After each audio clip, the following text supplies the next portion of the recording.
Look, I know what you're thinking. February is a little late to be doing the most anticipated films of 2025, and you're right, but I kind of feel like maybe there was some other stuff happening in January. Yeah, it's all pretty grim to be honest, but it's lucky we do have an awesome slate of films coming this year.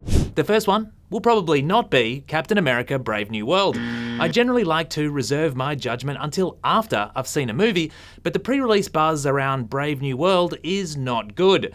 It was always going to be tough for Anthony Mackie, aka the hero formerly known as the Falcon, to wield Chris Evans' vibranium shield.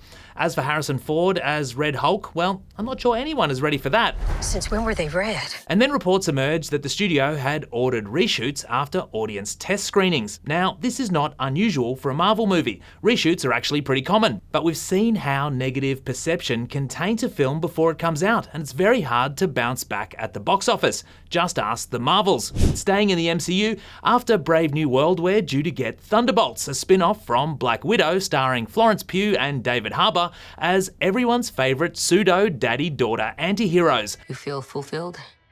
Yeah, so full.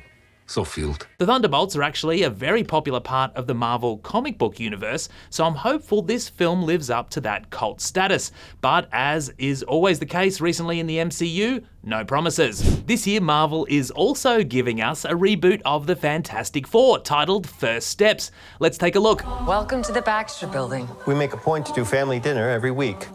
Sunday at 7, on the dot no matter what. Okay, so it's a retro Jetsons vibe with the internet's daddy Pedro Pascal as Reed Richards. I like that. But the jury is definitely out on this CG version of The Thing. Is it just me, or does The Thing look super weird? A bigger issue might be the fact that the previous attempts to adapt this beloved comic book have not been great. On the plus side, this new one can't be any worse, right? Right? Had enough superhero movies? Of course not, which is why the biggest of them all this year is the long-awaited James Gunn reboot of Superman. The character has had one of the most checkered histories when it comes to live-action movie adaptations. Pretty much all Superman movies, barring the first two Christopher Reeve outings, are mediocre at best. So this latest movie, starring David Corenswet, who we just saw in Twisters, as the Man of Steel, will be a huge test for Gunn, the new boss of the DC universe. But almost everything the Guardians of the Galaxy director touches turns to gold, so let's give him the benefit of the doubt. Meanwhile, Disney's track record with live-action remakes isn't amazing. We're looking at you, Little Mermaid, but I'm here for Rachel Zegler as Snow White and Gal Gadot as the Evil Queen. This could be a movie that makes a ton of money while not being all that good. Korean auteur Bong Joon-ho made history when his dark comedy Parasite became the first foreign language film to win the Academy Award for Best Picture. His follow-up, Mickey 17, stars Robert Pattinson as a man who volunteers to be a disposable employee tasked with colonizing an alien planet. Every time Mickey dies, his body regenerates with the memories of previous iterations intact. The movie also stars Toni Collette, Mark Ruffalo, and Steven Yeun. If you like your blockbusters with insane stunts that are actually performed by the lead actor, then Mission Impossible: The Final Reckoning is for you. The first installment of this two-parter got unfairly steamrolled at the box office by Barbenheimer when it came out 2 years ago. Tom Cruise deserved better. He literally jumped a motorbike off a frickin' cliff. Anyway, this second installment may or may not be the final Mission Impossible movie Cruise ever makes. Either way, go see it. The Netflix series Drive to Survive has supercharged interest in F1, so it's only a matter of time until that manifested on the big screen. And who better to bring motorsport's premier class to the entertainment industry's premier medium than Brad Pitt? Pitt stars as a former driver coaxed out of retirement to mentor a young prodigy, played by Damson Idris, in this sports drama from Top Gun Maverick director Joseph Kosinski. Expect similarly visceral action sequences. The last few Jurassic Park movies have not been great. No offense to Chris Pratt and Bryce Dallas Howard, but the Jurassic World films were cheesy and the plots were kinda stupid. Here's hoping Scarlett Johansson and Rogue One director Gareth Edwards can do better with Jurassic World Rebirth.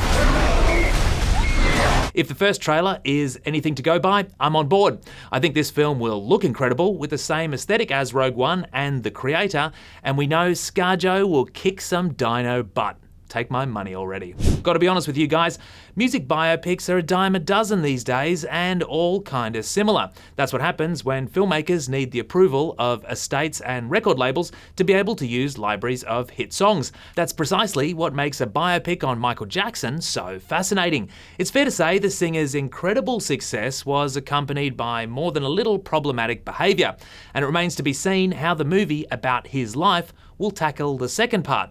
Even more interesting is how this material will be handled by director Antoine Fuqua, who made his name with action thrillers such as Training Day and The Equalizer. Jermaine Jackson's son Jafar plays Jacko, which adds even more intrigue. The third instalment of James Cameron's visionary Avatar series promises to be another cinematic spectacle that will have us once more reaching for the 3D glasses. Not a heck of a lot is known about the plot of the film, other than this new chapter will introduce audiences to a Na'vi tribe that dwells among lava fields. Sign me up. Last but by no means least, this year we can also look forward to Wicked for Good, the second instalment of the hit musical adaptation that was a box office hit last year. The first movie is still in cinemas and is officially the highest grossing musical adaptation of all time. So yeah, there'll be some hype come November when part 2 hits theatres.